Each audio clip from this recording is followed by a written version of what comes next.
What happened when your best friend wanted everything you had? I never thought my life would unravel because of my best friend. But when Lena started wanting everything I had, from my family to my job, and eventually even the man I loved, that's when things turned dangerous. Lena and I met when we were 12. She was the kind of girl who commanded attention without even trying. Shiny hair, sharp tongue, and the kind of confidence that made teachers forgive her late homework with just a smile. Me? I was quieter, the steady one. If Lena was fire, I was water. Somehow, it worked. Or at least, I thought it did. We grew up like sisters. She slept on my bedroom floor during storms, whispered secrets into the dark, and promised that no boy, no fight, nothing would ever break us apart. She didn't have much of a family. Her mother disappeared when she was little, and her dad drowned his bitterness in bottles, so mine became hers. My mom set an extra plate at dinner without asking. My brother teased her like she was blood. It felt right, natural. But even back then, I noticed little cracks. Like how she'd borrow my clothes and forget to return them. How she'd mimic my handwriting until her diary looked like mine. How she started using my phrases, my laugh. My mom once said, "You two are so alike it's scary." I laughed, but something in me shifted, because it wasn't true. We weren't alike at all. She was becoming me. When we hit college, the differences grew sharper. I studied hard, pulled long nights in the library, landed an internship at a marketing firm. Lena, she drifted. Part-time jobs she quit after a week. Parties that ended in tears. Somehow, though, she always landed on her feet. Mostly because she landed on mine. "You're so lucky," she'd sigh, sprawled on my dorm bed, wearing my hoodie. "Everything just works out for you." I wanted to correct her. Tell her luck had nothing to do with the hours I worked, the sacrifices I made. But the look in her eyes stopped me. It wasn't admiration. It was hunger. When I met Daniel, I thought Lena would be happy for me. He was kind, steady. The kind of man who noticed when I was tired and made coffee before I asked. The first night Lena met him, she hugged him too long. I told myself I was imagining it. That was always my excuse with her. But it got worse. She started accidentally showing up when we had plans, sitting too close at dinners, laughing too hard at his jokes. One night, when Daniel went to the bathroom, she leaned across the table, her voice low. "You're so lucky, Anna. A guy like that. If you don't marry him, I will." She smiled, but her eyes didn't match. I laughed it off. That's what I always did. But something in me tightened. The night everything shifted. It was raining. Daniel had just dropped me off after dinner, and Lena was waiting on my porch. No umbrella, mascara running. She looked wild. "Why didn't you answer your phone?" she demanded. I was out. "What's going on?" She shoved past me into the house, dripping water onto the rug. I saw him, Anna, Daniel, with someone else. My chest went cold. "What are you talking about?" "At the bar near campus. He was with some girl. Blonde. He had his hand on her back." It felt like a blade twisting inside me. But then something didn't add up. Daniel had been with me all evening, from 6 to 10. "You're mistaken," I said carefully. Her eyes flashed. "Why don't you believe me?" "Because it's not possible. He was with me." Her face crumpled for a second, then hardened. "Fine. Don't believe me. But don't come crying when he breaks your heart." She stormed out into the rain, leaving the door swinging. That night, I couldn't sleep. I told myself she was drunk, or jealous, or both. But something gnawed at me, because Lena didn't just lie. She planted seeds, and those seeds grew. Over the next few weeks, she slipped little comments into conversations. "Daniel seemed distracted today. Do you think he texts other girls? You know men like him don't stay faithful, right?" Always with that innocent smile, as if she were protecting me. Daniel noticed. "What's her problem?" he asked one night, frustration in his voice. "Does she hate me?" I didn't know how to answer. Then came the night of my promotion party. I'd worked 3 years for that position. Everyone was there, my co-workers, my boss, my family. Lena insisted on coming, though she barely knew anyone. Halfway through, I couldn't find Daniel. When I finally spotted him, he was outside, with Lena, her hand on his arm, her face tilted up, too close. I froze in the doorway. My heart slammed so hard I thought I'd collapse. And then Daniel pulled away. His voice carried in the night air. "Enough, Lena. I love Anna. Stop this." Lena's face, God, I'll never forget it. A mix of rage and humiliation. And when her eyes flicked up and met mine through the glass, something in her changed. She smiled, slow, deliberate. And in that moment, I knew she wasn't going to stop. Not with Daniel. Not with my job. Not with my life. That was the night my best friend became my enemy. And the first night I realized she might actually destroy me. The days after the promotion party felt like walking through fog. Every time I closed my eyes, I saw Lena's smile, sharp, deliberate, the promise of something I couldn't yet name. Daniel tried to brush it off. She's jealous, Anna. That's all. You have the job, the life. And now us. She doesn't. But jealousy didn't explain the way Lena had touched his arm, or the look she'd given me through the glass. Like she'd won something I didn't even know I was competing for. At work, I pushed harder, drowning myself in reports and late nights. But Lena found ways to seep in. She started dropping by my office unannounced, charming the receptionist with her easy laugh. She'd bring me coffee, sit on the edge of my desk, and act like she belonged there. My coworkers started asking if she was joining the firm. When I tried to confront her, she just tilted her head. Relax, Anna. Don't be so territorial. I'm just proud of you. Don't you want me around? It was always like that, turning my unease into pettiness, making me doubt myself. The first real crack came one Thursday evening. I was buried in spreadsheets when my boss, Mr. Reeves, called me into his office. He was holding a folder. Anna, he said, smiling in that polite, managerial way. Your friend Lena stopped by earlier. My stomach dropped. She mentioned you'd been overwhelmed. That maybe you were struggling with the new workload. What? My voice came out too sharp. He raised an eyebrow. Don't worry. I know transitions are difficult. But if you need help, we can redistribute tasks. No shame in asking. I wanted to scream, to demand what exactly she'd told him. Instead, I forced a smile and shook my head. I'm fine, honestly. But inside, fury boiled. She was planting doubts, undermining me, one whisper at a time. That night, I called her. Stay out of my work. I snapped the second she answered. Oh, Anna. She laughed softly. I was just trying to help. You've been so stressed. I thought if he knew, he'd go easier on you. You had no right. I'm your best friend. Of course I have the right. Who else is going to protect you from yourself? The way she said it, calm, almost pitying, made me feel like the crazy one. Daniel told me to cut her off. She's toxic. Anna, block her.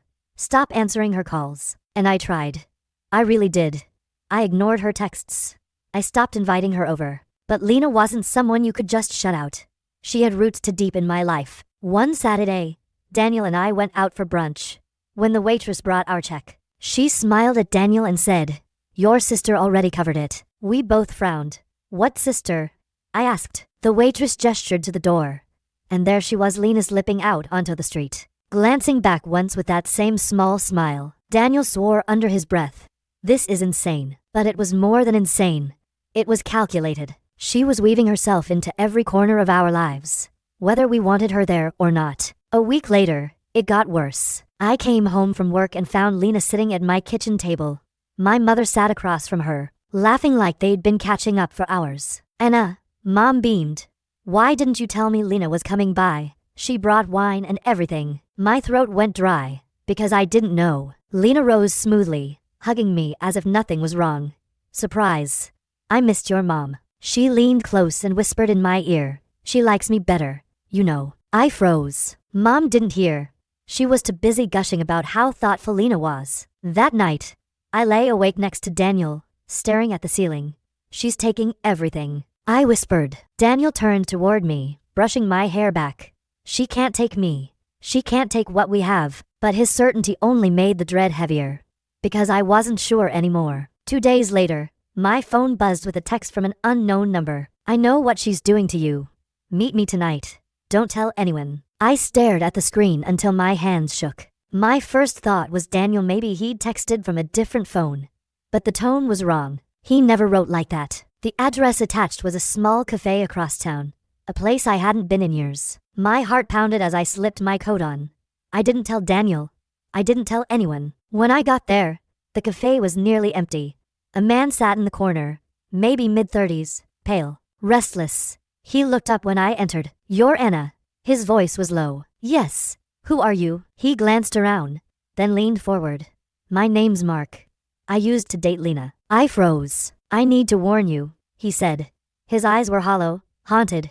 She ruined my life. She'll ruin yours too. The room tilted around me, because suddenly, I wasn't paranoid anymore, and I realized I had no idea who my best friend really was. I stared at him, unsure if I should sit or run.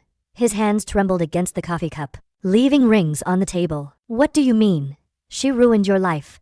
I asked, my voice barely above a whisper. Mark gave a bitter laugh. How long have you known her? Since I was 12. He shook his head slowly. Then you already know. She doesn't just want people. She consumes them. I thought of my clothes in her closet, my words in her mouth, the way she smiled at Daniel. A chill slid down my spine. She made me believe she loved me, Mark continued. Said I was everything she ever wanted. And then when I let my guard down, she started picking me apart, accusing me of things I never did, whispering to my friends that I cheated, that I stole. By the time she was done, nobody trusted me. I lost my job, my apartment. I lost everything. My stomach knotted. Why are you telling me this? Because I saw you with her once, years ago, he said. And I thought, God help that girl. She doesn't know what's coming. I opened my mouth to reply, but the cafe door chimed. I froze. Lena. She stood in the doorway, rain dripping from her coat, her eyes locking onto mine instantly. And she smiled. Mark cursed under his breath. You didn't tell her, did you? No, I whispered, but it didn't matter. She knew. She crossed the cafe slowly, like a cat cornering prey. Anna, she purred. Funny seeing you here. Her eyes flicked to Mark, and the sweetness dropped. You again. Mark stiffened. Stay away from her, Lena. Lena laughed softly. Still bitter. Mark, you always were dramatic.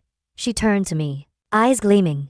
What lies has he been feeding you? He told me what you did to him, I said, my voice shaking. Her expression didn't even flicker. And you believe him?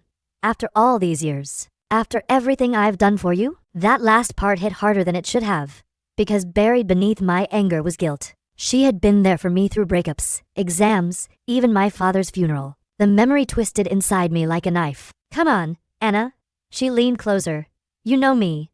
You know us. Don't let some pathetic ex poison that. I couldn't speak. My throat had closed. Mark slammed his hand on the table. Don't listen to her. She'll bleed you dry. She doesn't stop until you're nothing. Lena's eyes flashed. Leave, she snapped. Or I'll call the police and tell them you've been stalking me again. Mark went pale. He stood, shaking his head. She'll destroy you, Anna. Just wait. And then he was gone, the door slamming behind him. Silence hung heavy. Lena sat down across from me, folding her hands neatly. You should be more careful, she said softly. People like him will do anything to tear us apart. I wanted to shout, to demand the truth, but my voice betrayed me.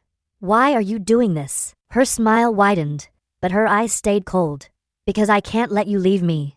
You're all I have, and if I can't have your life, I'll just share it. The words settled in my bones like lead. That night, I told Daniel everything about Mark, about the cafe, about Lena's threat. He listened quietly, his jaw tight.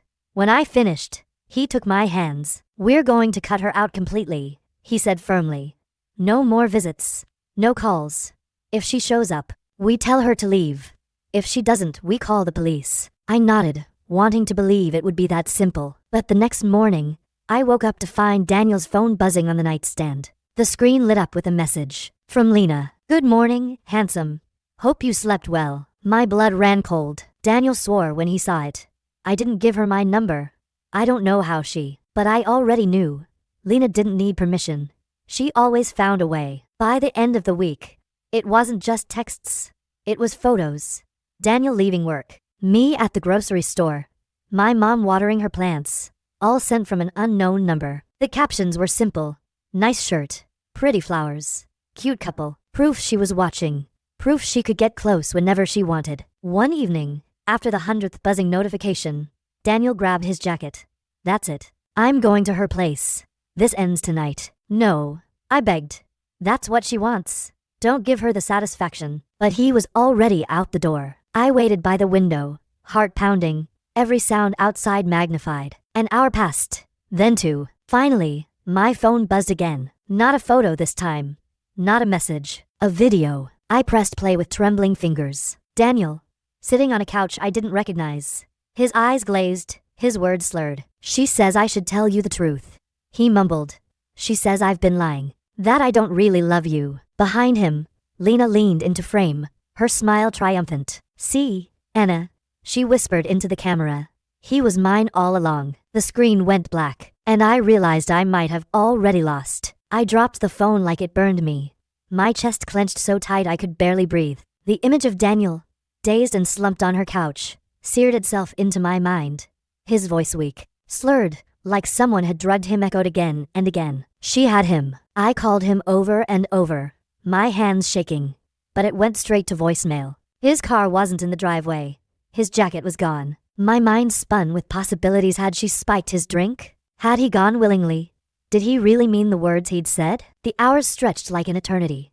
At 3 a.m., I drove to Lena's apartment. The building loomed in silence, one dim light glowing from her window.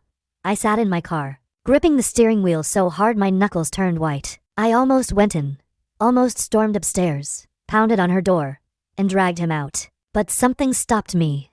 A memory. When we were 16, Lena had stolen my diary. She'd read my secrets out loud at a sleepover, turning my heartbreak into entertainment. When I confronted her, she laughed and said, "You should thank me. I made you interesting." That night, I learned something important. Lena thrived on spectacle. She wanted me desperate. She wanted an audience. If I walked into that apartment, I'd give her both. So I stayed in the car until dawn, watching, waiting. No one came out. By the time the sun rose, I drove home numb. My phone buzzed just as I unlocked the door. A photo. Daniel in Lena's bed, shirtless, unconscious. Her arm draped possessively across his chest. The caption, "Sweet dreams, Anna." I staggered to the kitchen sink and threw up. That evening, Daniel showed up at my door. He looked wrecked, dark circles under his eyes. His movements unsteady. "Anna, listen," he rasped. "It's not what it looked like." "Then tell me what it was," I demanded. He scrubbed a hand down his face. I went over there to tell her to stop. She poured me a drink. And after that, it's fuzzy. I don't remember anything until I woke up this morning. My gut twisted. It was exactly what I feared. "She drugged you." "I don't know," he whispered. "But I swear to you, I didn't." His voice cracked. "I didn't choose her." I wanted to believe him. God, I wanted to. But Lena's photo sat burned into my mind. Her smirk like a scar. Over the next few days, Daniel and I drifted like strangers in the same house. He tried to hold me, but I pulled away. Every time I looked at him, I saw her fingerprints on his skin. And Lena knew. She sent daily reminders. A strand of Daniel's hair tied to a ribbon. A receipt from the bar where she claimed they'd had a date. An email to my boss, unsigned, hinting that I was too unstable for leadership. One night, my mom called. Her voice was hesitant. "Honey, Lena stopped by today. She said some things." My stomach sank. "What things?" "That Daniel isn't who you think he is. That he's been seeing her. That you're having trouble coping." My mother's voice faltered. "Anna, is any of this true?" I pressed a hand to my mouth, choking back tears. "No, Mom. None of it. You can't believe her." "I don't," she said gently. "But you need to be careful." She sounded unwell. Unwell. That was the word people always used for Lena. But I knew better. She wasn't unwell. She was deliberate, precise. And she wasn't stopping. 2 nights later, I came home to find my front door unlocked. My heart hammered as I stepped inside. The house was silent, too silent. On the kitchen counter sat a single wine glass. Lipstick on the rim. I grabbed a knife from the drawer and searched the house room by room. Nothing. No Lena. No Daniel. Just silence. But in the bedroom, I found something worse. My clothes, cut into pieces, scattered across the floor like confetti. And on my pillow, a note. "You can't keep him. You can't keep anything." I sank to the floor, shaking so hard the knife clattered from my hand. Daniel found me there an hour later. He tried to hold me, but I pushed him away. "She was here," I whispered. "In our house." While we were gone, his face darkened. "That's it. We're going to the police." But I already knew how that would go. Lena was careful. She left no fingerprints, no evidence, just whispers and ruins. Still, we filed a report. The officer was polite, but his eyes betrayed doubt. "You're sure it was her?" he asked. "Yes," I snapped. He nodded, jotting something down. But I knew what he was thinking. Jealous ex-friend, unstable girlfriend, maybe some drama blown out of proportion. That's when I realized Lena wasn't just taking my life apart. She was making sure no one believed me while she did it. That night, as I tried to sleep, my phone buzzed one last time. A video. Daniel's voice again. Only this time, he wasn't slurred. He was clear. Firm. "I love Lena," he said, looking straight into the camera. "I've always loved her. And it doesn't matter anymore." And then Lena's laughter filled the speakers, soft and victorious. I stared into the darkness, my heart breaking in ways I didn't think possible, because I didn't know if Daniel was lying to protect me, or if I'd already lost him for good. I replayed the video over and over until I was numb. Every time Daniel said the words, "I love Lena," something inside me cracked deeper. Was he drugged again? Was it another performance she'd forced out of him? Or was that his truth, hidden all along? By morning, I couldn't face him. He tried to hold me in the kitchen, his voice pleading. "Anna, you have to believe me." I don't remember saying that. "She's twisting everything." But I pulled away. "It's your face, Daniel. Your voice. How am I supposed to fight her if I can't even trust you?" The silence between us stretched until it felt like a third person living in the house. And that's when Lena started tightening the screws. She showed up at my office, uninvited, in a sleek blazer, her hair perfect, charm radiating like poison perfume. She brought pastries for my co-workers, laughing with them like she belonged. "This is Lena," I heard someone say. "Anna's best friend. You should join us more often." I wanted to scream, but she turned to me, eyes shining. "I thought I'd surprise you. Don't be mad." Later, my boss called me in again.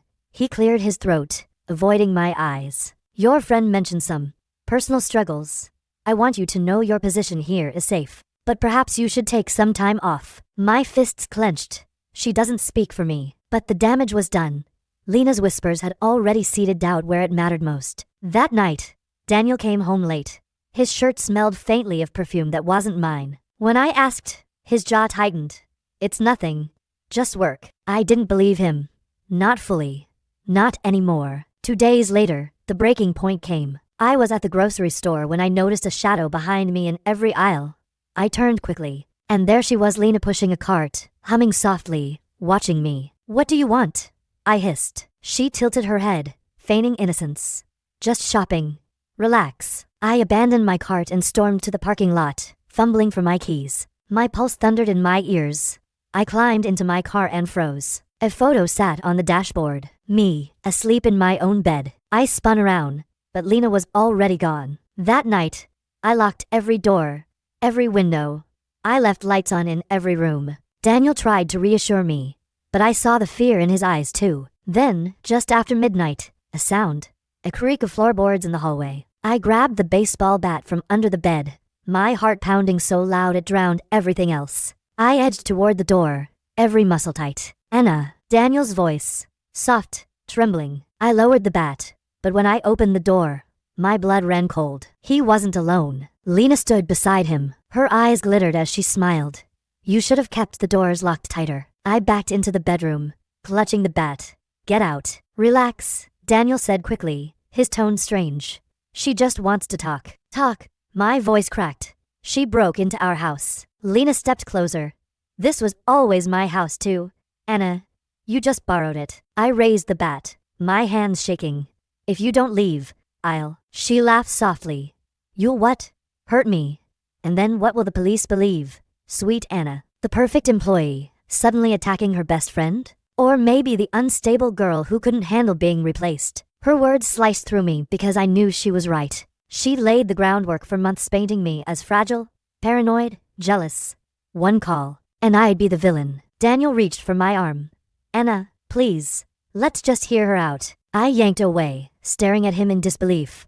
"You're with her?" His eyes flickered shame, fear, something I couldn't name. "It's not like that. I don't know what's real anymore." Lena smiled, satisfied. "See, even he's starting to understand." Something inside me snapped. I swung the bat not at them, but at the lamp on the nightstand. Glass shattered, sparks hissed, darkness swallowing the room. "Get out!" I screamed. "Both of you." For a long moment, no one moved. Then Lena stepped forward, her face glowing faintly in the streetlight from the window. "This isn't over," she whispered. Her hand brushed Daniel's as she turned, deliberate, claiming him even in silence. And then they were gone. The house felt emptier than it ever had. But the air vibrated with something darker, like she'd left a part of herself behind, watching, waiting. I sank onto the floor, the bat slipping from my fingers. My whole body shook, sobs ripping through me, because in that moment, I understood. Lena didn't just want my job, or my family, or Daniel. She wanted my entire life, and unless I stopped her, she was going to take it. I didn't sleep that night.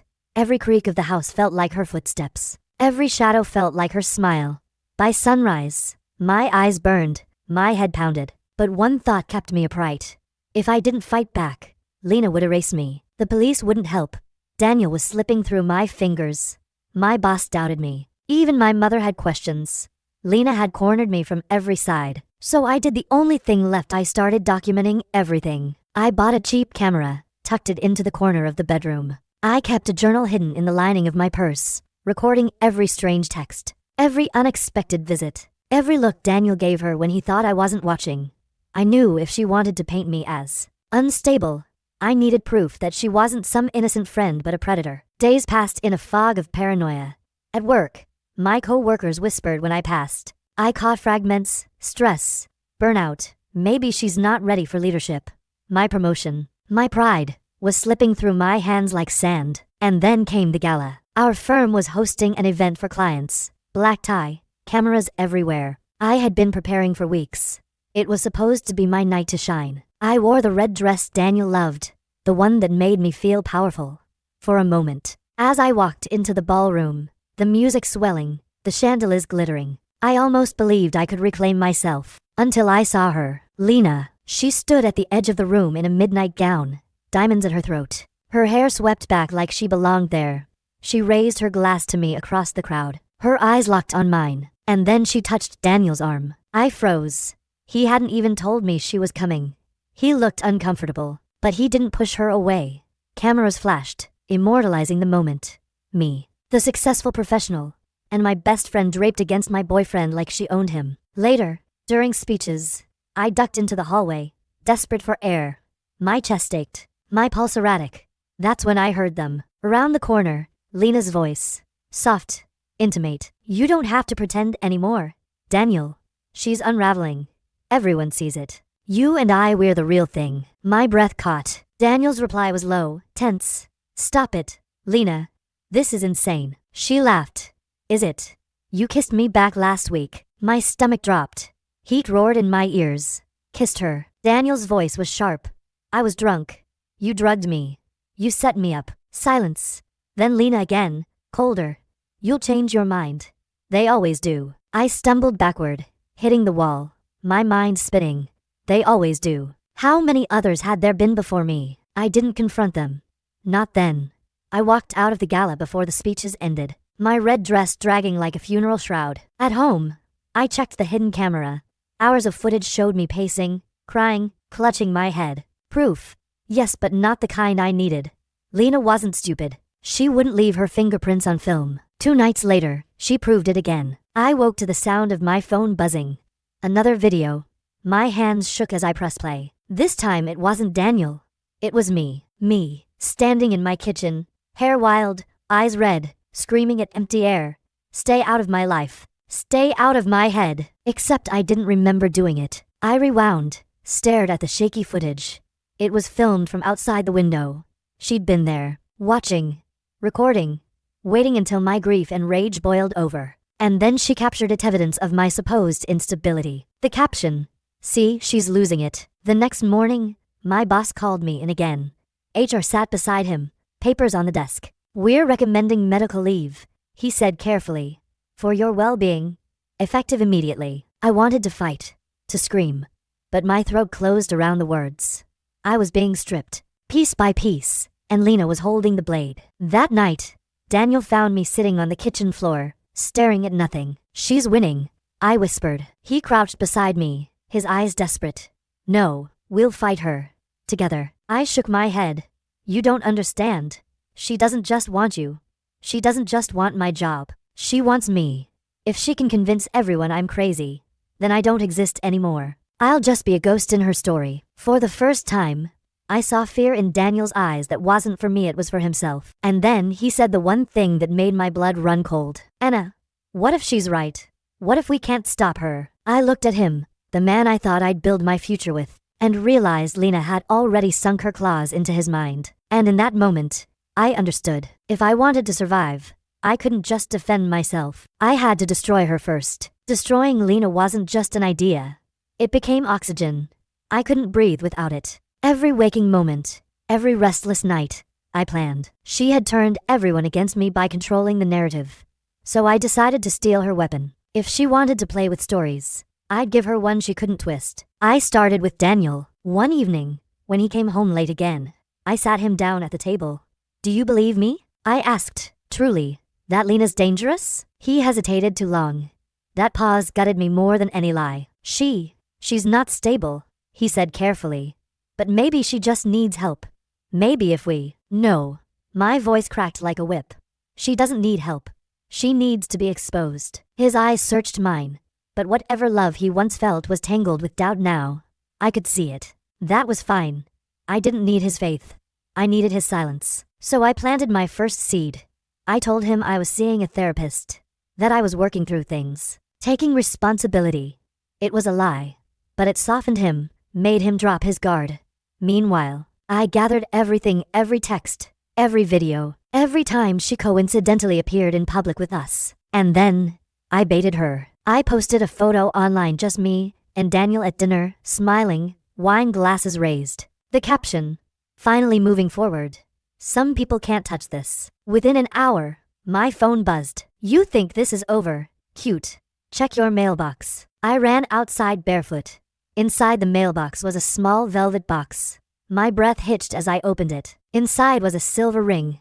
Daniel's grandmother's ring. He'd once told me he planned to propose with it. And now it sat in my hands, left by Lena. I stumbled back inside, clutching the box like it was a live grenade. Daniel's face drained of color when he saw it.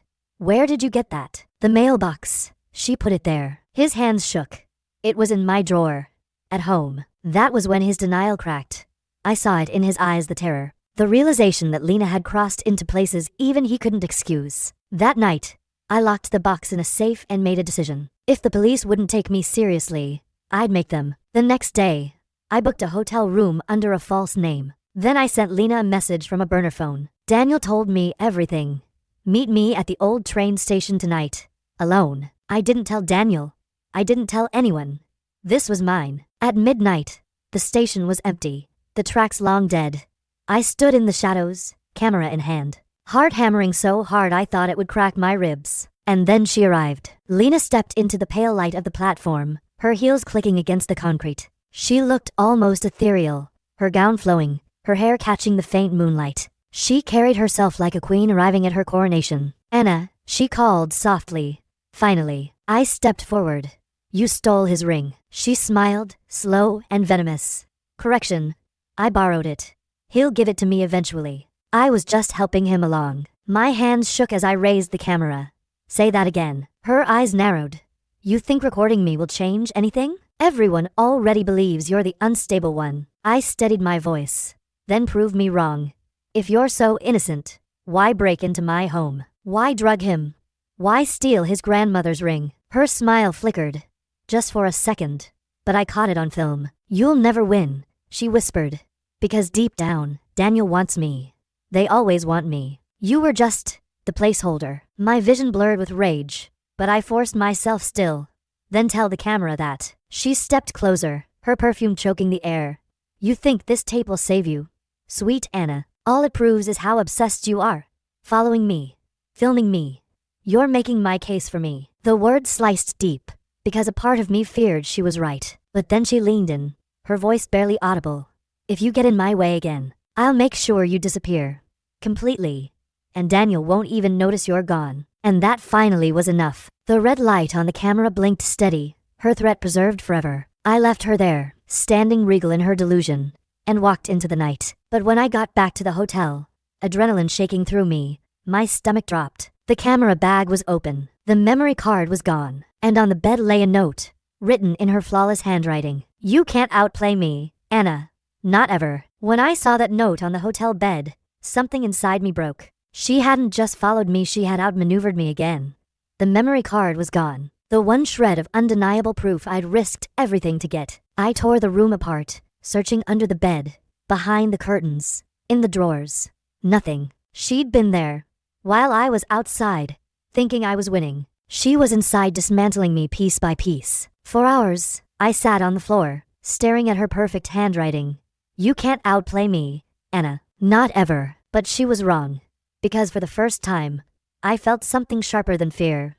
I felt rage. The next day, Daniel noticed the change in me. He watched me pour coffee with steady hands. No tears, no trembling. What are you planning? He asked quietly. I met his eyes. To end it, he shook his head. Anna, no. My voice was steel. She's taken my job, my reputation, my peace. She won't take you, and she won't take me. Daniel's gaze wavered, torn between loyalty and the poison Lena had planted. But he didn't stop me. That was enough. I started small. I called my mother, who had been half believing Lena's whispers. I told her everything in brutal detail, the break-ins, the photos, the stolen ring, the videos. At first, Mom hesitated. But then I said, she was in my bedroom, while I was asleep. She left a picture of me on my own pillow. Silence. Then my mother's voice, tight with horror. Oh my God, Anna. It wasn't full belief, not yet. But it was a crack in Lena's facade. Next, I went to Daniel's sister, Marissa. We'd never been close, but she hated lies. I showed her every message, every photo, every scrap of evidence Lena hadn't managed to steal. She listened, her brow furrowed deeper with every image. She's sick, Marissa said finally. Why hasn't anyone stopped her? Because Lena was too good at hiding, too good at making me look like the problem. But now, at least, I wasn't alone. That night, Lena proved she wasn't finished. I woke to the sound of my phone buzzing. Another video. This time, it wasn't Daniel or me. It was my mother, sitting in her living room, drinking tea. The TV flickering behind her, recorded through her window. The caption, everyone you love belongs to me. I called Mom immediately, my heart racing. Check your locks. Don't open the door for anyone. Do you understand? Her voice shook. Anna, what is happening? She's escalating, I whispered. And she won't stop until she has everything. Mom started to cry. I believe you now. I believe you. Finally. But the cost of that belief was Lena invading her home. The next day, I decided to fight back differently. If Lena thrived in the shadows, I would drag her into the light. One posted online photos, screenshots, timestamps, every shred of evidence I had left. I didn't frame it as paranoia. I framed it as survival. At first, the comments were mixed. Some believed me, others accused me of being jealous, unstable, exactly as Lena had planned. But then something unexpected happened. Other people started commenting. People I didn't know, a woman in another city, a man in a different state, both telling eerily similar stories of a girl who charmed her way into their lives, then destroyed them from the inside out. The same name, the same smile. Lena. I wasn't her first victim. That knowledge hit me like a storm. She'd done this before, maybe dozens of times, and she always won. Until now. Daniel read the thread with wide eyes. Jesus, he muttered. It's not just us. For the first time in months, I saw certainty in him again. But certainty came too late, because that night, Lena made her boldest move. I woke to the smell of smoke. My heart lurched as I bolted upright. Daniel already coughing beside me. The hallway was hazy, thick gray clouds creeping under the door. We stumbled out, choking, the smoke alarm shrieking. Flames licked at the curtains downstairs. The fire department arrived minutes later, dragging hoses through the front door, shouting orders. Neighbors gathered in the street, watching our house burn. And in the crowd standing perfectly still was Lena. Her hair gleamed in the firelight. Her lips curled into the faintest smile. I lunged forward, but Daniel grabbed me, coughing. No, don't. The firefighters pulled us back, forcing us onto the lawn. By the time I blinked the smoke from my eyes, she was gone. The blaze consumed everything. My journals, my camera, every trace of the evidence I had left. When the flames finally died, only ashes remained. And I knew Lena had just won the biggest battle yet. But standing there in the ruins of my life, heat still searing my skin, I made a vow. If she wanted a war, she had it. And I wasn't going to stop until one of us was destroyed. The smell of smoke clung to my skin for days. No matter how many showers I took, no matter how many times I scrubbed, it lingered. A reminder that Lena had reduced my life to ashes with a single strike. The fire marshal called it suspicious. They found traces of accelerant near the back door, but with no cameras, no witnesses, no fingerprints. It was just another mystery in a long string of disasters. Daniel and I moved into a rental, a soulless apartment with beige walls and humming pipes. He tried to comfort me, but we were ghosts passing each other in the hallways. Every time I closed my eyes, I saw Lena standing in the firelight, watching my world collapse with a smile. One evening, as I unpacked what little survived, my phone buzzed. A private number. I almost didn't answer, but something told me to. Anna, a voice rasped. Mail? Shaky. This is Mark. My heart lurched. The ex-boyfriend from the cafe. The one she ruined. I saw the news about the fire, he said. She did it, didn't she? Yes. My voice cracked. He exhaled sharply. She tried the same thing with me. Took everything I had. But I still have something. Something she doesn't know I kept. My grip tightened. What is it? Evidence. Videos. Messages. Proof she's been doing this for years. His voice dropped lower. Meet me. Tomorrow. Noon. Riverside Motel. Room 14. And don't tell anyone. Not even Daniel. My pulse pounded in my ears. For the first time, I felt a sliver of hope. Proof. The thing Lena never let anyone keep. The next day, I drove to the motel, my hands slick on the wheel. The place was seedy. The kind of roadside stop where curtains stayed drawn and nobody asked questions. Room 14's door was cracked open. I pushed it gently, my breath held tight. Mark lay sprawled on the bed, his skin pale, his chest unmoving. For a moment, I couldn't process it. I stumbled forward, shaking him. Mark, Mark. But his lips were blue, his eyes glassy, and on the nightstand sat a half-empty bottle of pills and a note. I couldn't live with it anymore. She wins. She always wins. I staggered back, bile rising in my throat. No, this couldn't be real. I grabbed the note, scanning the handwriting. Neat. Almost to neat. And then it hit me. It wasn't his. It was hers. Footsteps creaked behind me. I spun, my heart slamming into my ribs. Lena stood in the doorway, her face calm, serene, like she'd walked into a cafe instead of a crime scene. Anna, she said softly, almost tender. Why do you keep fighting me? Don't you see? This is what happens when people go against me. They break. They always break. I backed away, my hands trembling. You killed him. She tilted her head, feigning innocence. Did I? Or did his guilt finally catch up to him? You set this up. My voice was hoarse. You lured me here. Her smile widened. Of course I did. I wanted you to see. To understand. You can't win. Not against me. I stared at her, my chest heaving. Why me? Out of everyone in the world, why me? Her eyes gleamed, sharp as glass. Because you had everything I didn't. A family. Love. Stability. You shined, Anna. And I can't stand to watch someone shine brighter than me. Her words chilled me more than the body on the bed. I edged toward the door, my mind racing.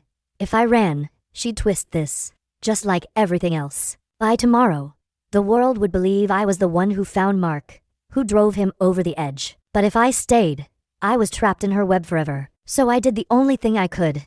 I lunged past her, slamming my shoulder into hers, sprinting down the hallway into the blinding afternoon sun. I didn't stop running until I reached my car. My hands shook so hard I could barely fit the key into the ignition. When I finally looked up, she was standing at the motel balcony, watching me drive away. Not chasing, not screaming, just smiling, like she knew I was already hers. That night, I told Daniel everything. About Mark. About the motel. About the body. His face went pale. Jesus Christ, Anna. This is murder. Yes, I whispered. And she's going to pin it on me. His eyes darted nervously. We need to go to the police. They won't believe us. Not without proof. Then we get proof. For the first time in weeks, we were united. But I saw the fear in his eyes. Because both of us knew getting proof meant putting ourselves right where Lena wanted us. And the next morning, as I opened my phone, a single new message waited for me. A photo, me, standing in the motel parking lot yesterday. The caption, your turn. The photo of me at the motel burned into my brain. My stomach twisted with the sick certainty that she'd already set the trap. I wasn't just a target anymore. I was the villain in her story, and she was writing the ending. Daniel gripped the phone, his knuckles white. We need to leave. Pack a bag. Tonight. But I shook my head. If we run, she wins. She'll chase us forever. The only way this ends is if we end her. It was the first time I said it out loud. The words felt dangerous, but also liberating. Daniel stared at me. Anna, what are you saying? I'm saying she won't stop until one of us is gone. The silence stretched between us, heavy and final. That night, I set my trap. I emailed Lena from a fresh account, baiting her the same way she'd baited me. Meet me tomorrow. Noon. My mother's house. Bring everything you've taken. Let's settle this once and for all. I didn't tell Mom. I couldn't risk it. I just prayed she wouldn't be home. The next day, I stood in the kitchen with the camera hidden behind the curtain, my hands trembling as I clutched a glass of water. Every sound made my pulse race. At exactly noon, the front door creaked open, and there she was. Lena walked in like she owned the place, her heels clicking against the hardwood, a leather folder tucked under her arm. Anna, she said smoothly. Finally ready to surrender? I steadied my voice. To finish this. She smirked, setting the folder on the table. Everything you wanted. Photos, texts, videos. I brought them all. Proof of how pathetic you've become. I glanced at the folder. Then at her. Why me, Lena? Really? Her smile faltered. Just for a moment. Because you had the one thing I'll never have. A life people believed in. A life that mattered. I couldn't let that stand. Her honesty stunned me. For once, she wasn't hiding behind charm. She was confessing. And the camera caught every word. My heart pounded as I stepped closer. You destroyed Mark. You burned my house. You drugged Daniel. You think no one will ever see the truth. But they will. Her eyes narrowed. She leaned forward, her voice a venomous whisper. They won't. Because by the time they're done, you'll be the unstable woman who killed her best friend. Her hand darted to her purse. A knife. Small, sharp, gleaming. Adrenaline surged. I grabbed the glass from the counter and hurled it at her face. She shrieked, stumbling back as water drenched her hair. The knife clattered to the floor. We collided, crashing into the table. The folder spilling open photos of me, of Daniel, of my family, all marked with notes in her looping handwriting. Take, replace, destroy. Her hands clawed at my face, her nails scraping skin. I shoved her back with everything I had, gasping, my blood roaring in my ears. And then Daniel burst through the door. He froze, eyes wide, taking in the chaos. The knife on the floor. Lena lunging at me. Help me. Lena screamed, her voice breaking into perfect victimhood. She's lost it. Daniel. She tried to kill me. Daniel's gaze darted between us, between her tears and my bloodied face. The choice was in his hands. Daniel, I rasped. Check the camera. For a heartbeat, the world held still. Then he turned. His eyes landed on the small blinking light behind the curtain. He grabbed it, pressed play, and Lena's voice filled the room. Because you had the one thing I'll never have. A life that mattered. The blood drained from her face. No, she whispered. Daniel's voice was steady now, cold. It's over, Lena. Her eyes blazed with fury. She lunged for the knife, but I was faster. I kicked it across the floor, out of reach. Daniel caught her wrists, holding her as she screamed and thrashed, her perfect mask cracking into pure rage. By the time the police arrived, called by a neighbor who'd heard the fight, the evidence was undeniable. The folder, the recordings, the threats. Lena's eyes never left mine as they dragged her out in handcuffs. She didn't cry. She didn't beg. She just smiled and whispered, "You only win this round." That was months ago. Lena's awaiting trial now, charged with arson, stalking, and attempted murder. The evidence is ironclad. People finally see her for what she is. Daniel and I are trying to rebuild, though some nights he still wakes shaking, haunted by her voice. My career is scarred, but salvageable.